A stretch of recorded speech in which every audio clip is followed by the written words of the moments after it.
Hello everybody, Phantom Star here. Just going to share with you guys a quick video on my Path of Exile 2 build for the Rise of the Abyss League version 0.3. So we'll just dive right in. I'll give you guys a quick summary and talk about what's going on here. Um, Obviously, everything in Path of Exile 2 right now is still very early access, so it's all pretty experimental.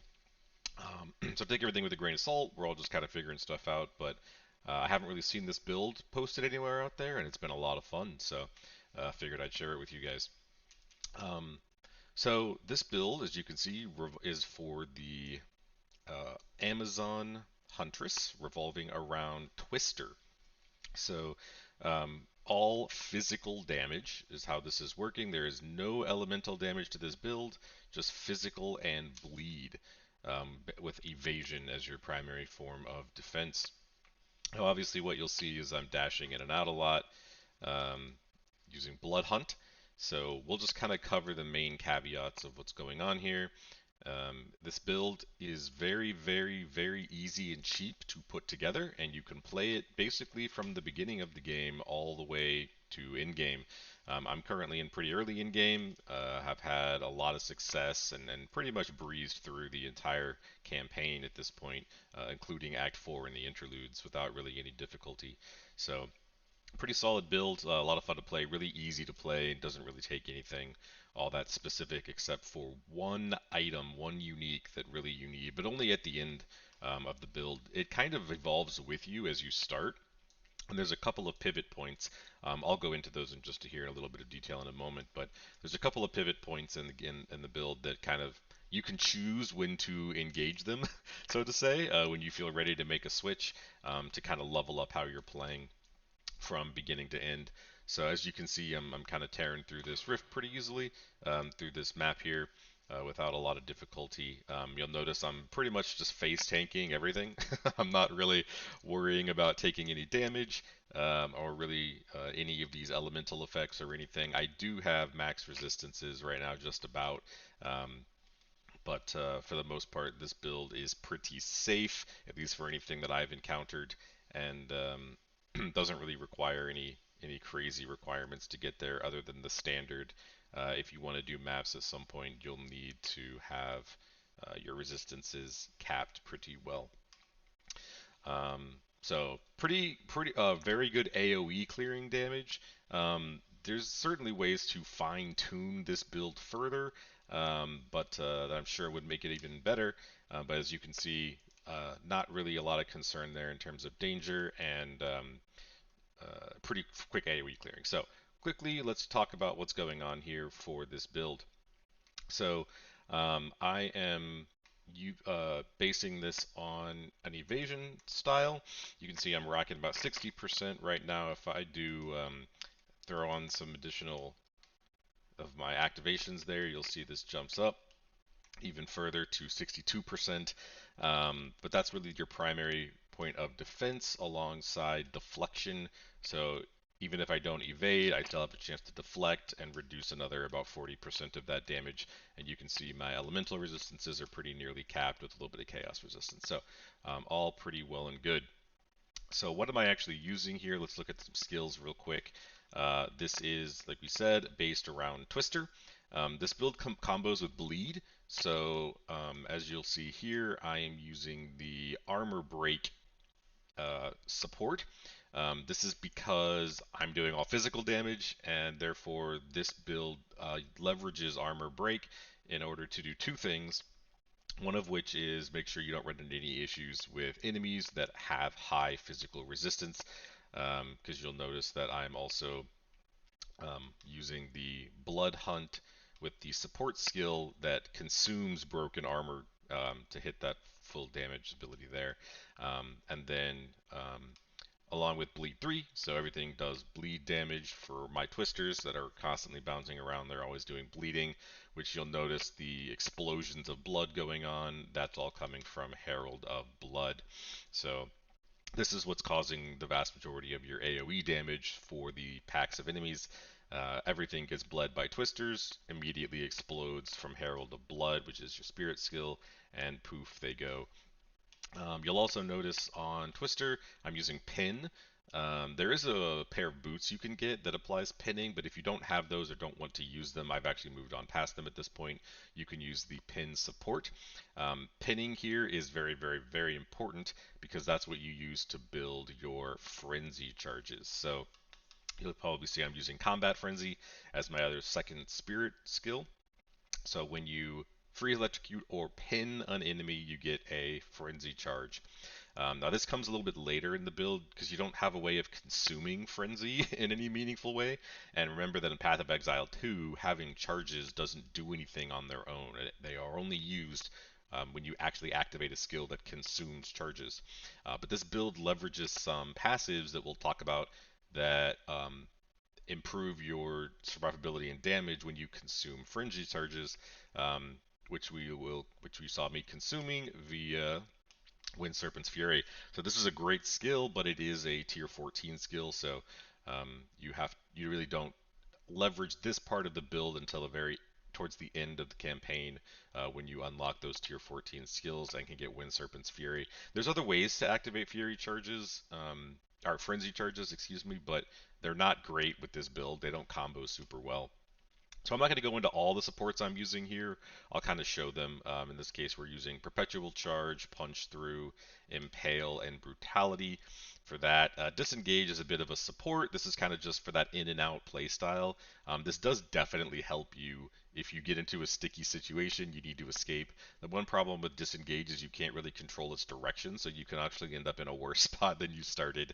Then we're throwing some Armor Break and Rage on there just for a little extra damage. Twister, like we said, is our main form of damage. This is one of the very first skills you can pick up, so you can use it pretty much constantly throughout the game. With Armor Break, like we said, to support the physical, Pin to build our Frenzy Charges, Bleed to inflict all of our bleeding, and then I'm using Brutality here since I'm not doing any elemental damage.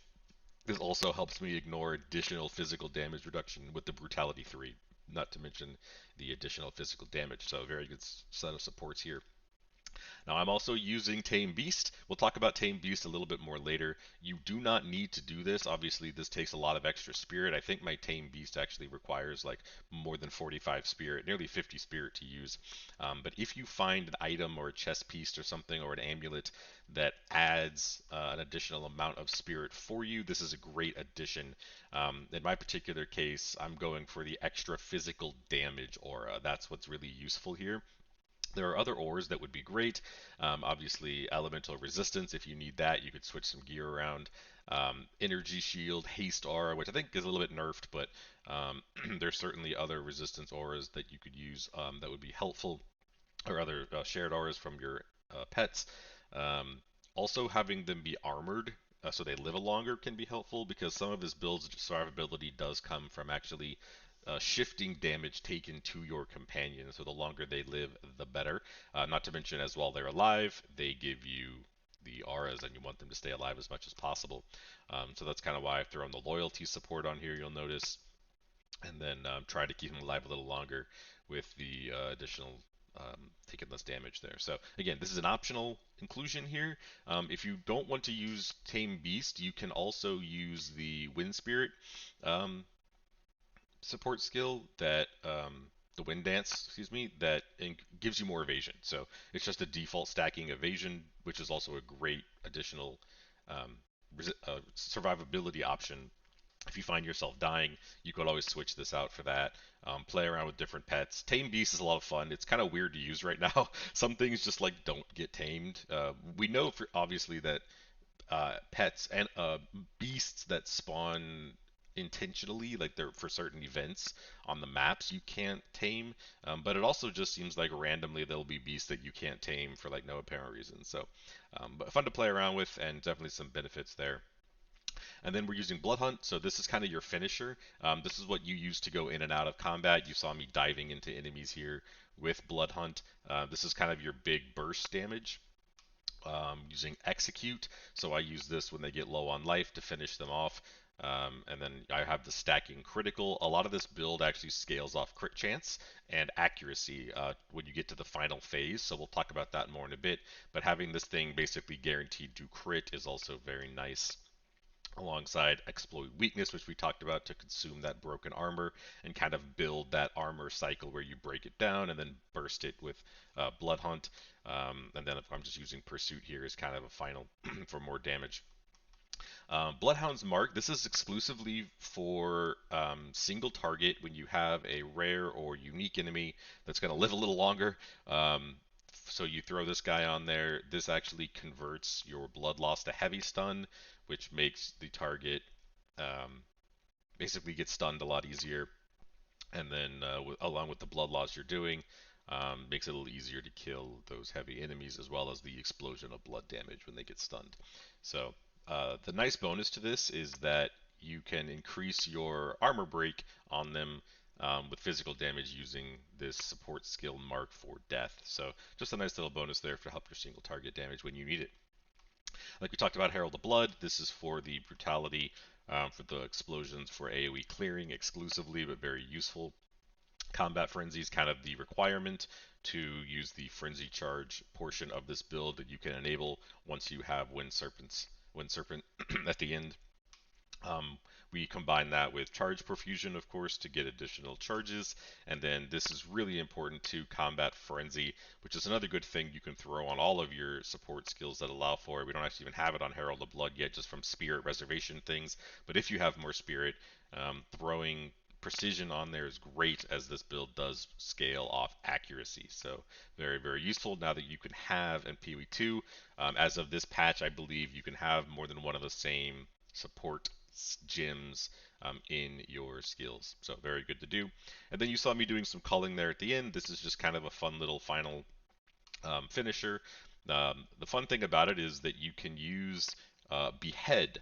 And Behead allows you to actually steal the modifiers from rare enemies that you kill for 20 seconds. So when you use Cull the Weak on a rare enemy, you actually steal their modifiers for a few seconds, which is pretty fun to do. And then, of course, the culling just helps you clear them a little quicker. So those are the main skill sets that we're rocking with here. You can see the requirements from a stat perspective are all pretty easy to achieve. There's nothing crazy here that you wouldn't expect.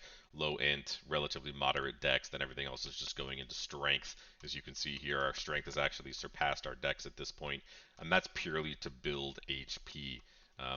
The accuracy scaling is obviously very important, but you got to have life. If you find yourself without survivability issues, you can kind of tune the strength down to give yourself more accuracy with dexterity. That's something you can kind of manage at your discretion. So that is kind of the skills that we're using. Quick look at passives. So this build, like we talked about, is based around accuracy. That is at the end of the transition. When you start this build, you actually want to use parry. It's really easy early on in the game to get overwhelmed. You're not very powerful yet. So starting off with just evasion and using the parry skill can help you with a lot of survivability early on. I actually paired it with Frost Strike, um, which allowed you basically to parry and then instantly freeze every enemy around you. That made it much easier to clear them early on. And then at one point down the line, when you feel like you've got a little bit more comfortable with the playstyle, you can actually go with Dance of Death here. This lets you drop the buckler from your offhand and do a lot more skill speed damage, so you're whipping out twisters way faster. This does require a little more experience with the game, as obviously you lose survivability, but if you feel comfortable with the game and you want to clear through the campaign faster, you can take this guy, and that will help you move a little quicker. The primary focus of this build, as you'll see through here, is we've stacked as much projectile damage, and then you'll notice I'm going for accuracy here. I'll do a path, a passive tree support that we can talk about later, but mostly what you're looking for as you're leveling through the campaign is going to be evasion rating, is going to be attack speed. Movement speed is obviously very useful, but coming through this route here and aiming for one of your first primaries to be the wild cat. So this gives you a bunch of evasion and then adds that deflection rating. Notice it's while moving. This is definitely a constant movement build. There's not a lot of standing around, so that's where you want to start. And then you can kind of head over, grab some of this additional deflection and evasion support, and then move in towards things like versatile arms, move into options. This run and gun is great. This basically gives you a chance to have double twisters, which is very convenient, so those are good ones to go for. And then we get to Crimson Assault. Now I chose to use this, you're welcome not to, um, but all bleeding being aggravated is a quick way to have your bleed damage be more quickly effective against enemies that are going to die very fast anyway. So it makes your bleeding duration only a second, but because we're stacking bleeding so fast with the twisters, since we have a 100% bleed chance, um, having them always be aggravated just means you're going to build up that blood loss quicker. You might have seen the in the health bars of the enemies where it had that darker red section. That is the blood loss stat going, which is what you consume with Blood Hunt. So building that faster allows you to do that in and out motion, and it aligns better with the armor break consumption as well, so that you have a decent amount of blood loss built up alongside your armor break, and that way makes your Blood Hunt burst more effective. So I went with that there. And then you'll notice that later we kind of went for the frenzy item. So obviously everything we're doing is with twisters is blinding. So this is an easy add for disorientation here.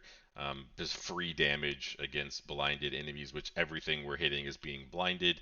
And then some attack speed and great evasion out here at the end with agile succession. Now, once you get your ascendancies, particularly your second ascendancy, you can go Amazon.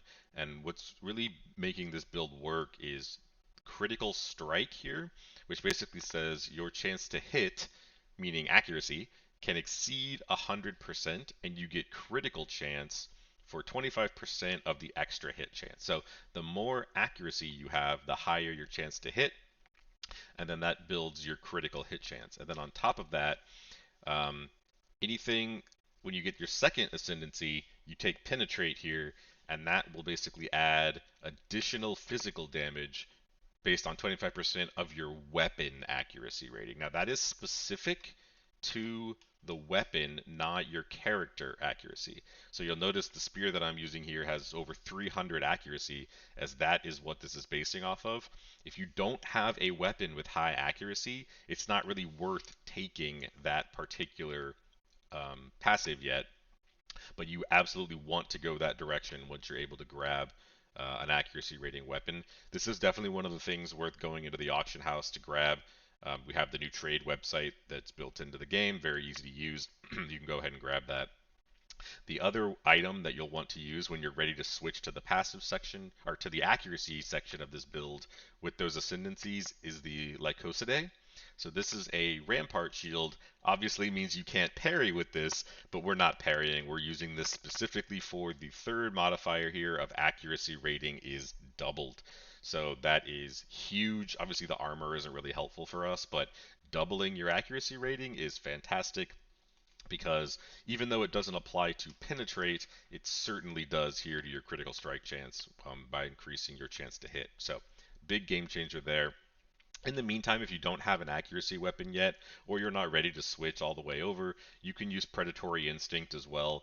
I felt it was a little underwhelming, this reveal weaknesses, but it's definitely your best secondary option if you have more ascendancy to use, or don't have a weapon yet to use with Penetrate. Um, it's certainly going to help you kill rare and uniques faster if you have this open weakness. Taking 50% more damage during those windows is obviously a boon, particularly if you pair it with your burst from Blood Hunt. And then the last pieces that you want to shoot for, once you make that switch to accuracy, go for Falcon Dive. This is where you're going to get a bunch of your attack speed to really launch those twisters out. So you see here, per 250 accuracy rating, you get increased attack speed. And to find your accuracy rating, it's actually on your skill. So if you go for a twister here, for example, to advanced info, you'll find your accuracy rating is down here, where I've got over 11,000, nearly 12,000 accuracy rating. So you can imagine that that's basically giving me 5%, or sorry, per 250 accuracy rating. So a lot of additional attack speed purely from Falcon Dive there. Um, 50% essentially speed that I'm gaining on that one. And then additionally, over here for pinpoint shot combos nicely to gain more accuracy based on your critical hit chance. So your ascendancy gives you crit based on accuracy, and this gives you accuracy based on crit. I honestly don't know the math on them compounding each other, but certainly a boon when you're trying to stack accuracy rating for your other bonuses based, from your critical hit chance. So, um, some survivability options in here you'll notice. Once you start using Wind Serpent uh, to consume your frenzy charges, you can grab the boar here, the frenzied bear. This will basically give you increased skill, speed, and damage for the frenzy charges you've consumed. And then for survivability, you can grab savagery, which gives you evasion rating based on your frenzy charges. So both very useful. And then in addition to that, you can pick up frenetic over here, which gives you more frenzy charges. So that's how you see me building those so fast. Every time you pen enemies, you get a bunch of frenzy charges out of that, which allows you to stack that up, and then that benefits your additional abilities. Obviously, we have the spear section over here, and the two big ones you want are roll and strike, which is attack speed and damage, and then attacks accuracy rating and damage here for precise points. So those are all going to be beneficial. And then once you have a few more points, you can come down this way for the increased damage bonus. Since we are critting a lot, is the goal with this build. So that's kind of the highlights of this. Um, Obviously, again, this is all kind of experimental. There are certainly ways to improve this. I'm very open to feedback, but that's the route that I went, and it seems to have been very effective so far. And of course, I'm only level 75 at this point. There's more room to grow. If you choose to use a companion, throwing on Man's Best Friend is great. Gives you 20% defenses, which means evasion rating, plus some more damage goes to your companion. So just a little bit more durability. If you find yourself feeling very survivable and you don't need this, or if you're not using your summoning companion, you could take all these points off and instead flop them over to some potential areas of, like locked on for more accuracy and crit. You could also try and add this critical hit chance for immobilized enemies. Everything you pin is going to have even higher crit chance, which is going to spike your accuracy as well. And then if you want, you could also try going over this direction here, particularly towards this crit area, where you can get additional critical hit chance bonus and then just pure 1% crit chance, are also good items, things to play with. Potentially also reflexes, right? So more evasion and deflection. And then if you have good body armor, grabbing 100% evasion with bestial skin could also be useful. There are some more ally passives. For example, increases and reductions to damage applied to you in this area, or you can get maybe more spirit out of things here with the reservations. So there's definitely some stuff to play around with on the passive tree here if you want to. So that's pretty much what we're going to go into today on this video. I'll try and put more details and such on the build guide, but hopefully that is helpful for you, and just a very, very fun build to play. Very easy to pretty much coast through the entire campaign. Very survivable and doesn't really require any particular items. Like I was saying, the only thing that you actually need in this build to make it work gear-wise is a high accuracy weapon, and then the Lekosade unique shield. Both are very affordable on the trade market and easy to get at pretty much any point in the game when you choose to swap over to the accuracy point in the build. So very good stuff. Other than that, what you're focusing on in your equipment is obviously just going to be evasion, is going to be your resistances, and then accuracy as much as you can get, right? So you'll notice that's what I'm kind of shooting for here. Obviously, additional maximum life is very good, and having leech. One of the only downsides to this build is it is kind of mana thirsty, so especially early on, if you're having mana troubles, try and throw some leech on there. Physical attack damage leeching is great, helps keep that from being an issue. But it's not not too big of a difficulty just using mana potions. And then the only other downside is this build does not work with the row amount. Unfortunately, you can't use the bird, despite the fact that Twister is a spear projectile attack. It is not considered thrown, and therefore you cannot use it from the Roa. So that's the goal here. and then just getting enough spirit to use any of the passive the spirit skills that you want to use. There are a lot of spirit skills that work very well with this build, so building up as much spirit as you can is very useful. Chest pieces can have big spirit additions. You can also get them on amulets. I haven't gotten one right now, but you can throw another usually 40 to 50 spirit amulet on at least to build that up even higher. Throw that accuracy support gem on there. Um, Add the Wind Dancer for more evasion. It's all good stuff. I've also managed to come across the Black Insignia. This is a fun hat. Obviously, the drip is pretty great on this guy with the boat hat. Tailwind is good when you can get it stacking, but obviously this build is pretty face tanky, so despite the evasion, you end up taking a decent amount of hits. They just don't hurt you very much. Even though, that being said, it's great evasion. It's got lightning resistance and rarity, and Tailwind is good to have when it stacks. If you actually build a solid Tailwind stack, it makes you really, really hard to hit, with Tailwind doing the increased movement speed, skill speed, and evasion. So when you get this thing rolling, it can really turn you crazy dangerous if you get it stacked. And be a little more avoiding. If you want to play a more avoidant style, this can really help you. Or if you're having some trouble with your survivability and you want to play a bit more evasive, this can be a great addition. So very good. Thank you much, guys. Hope you enjoyed it. Feel free to ask any questions or give any feedback. I'm certainly open to improvements. Otherwise, enjoy.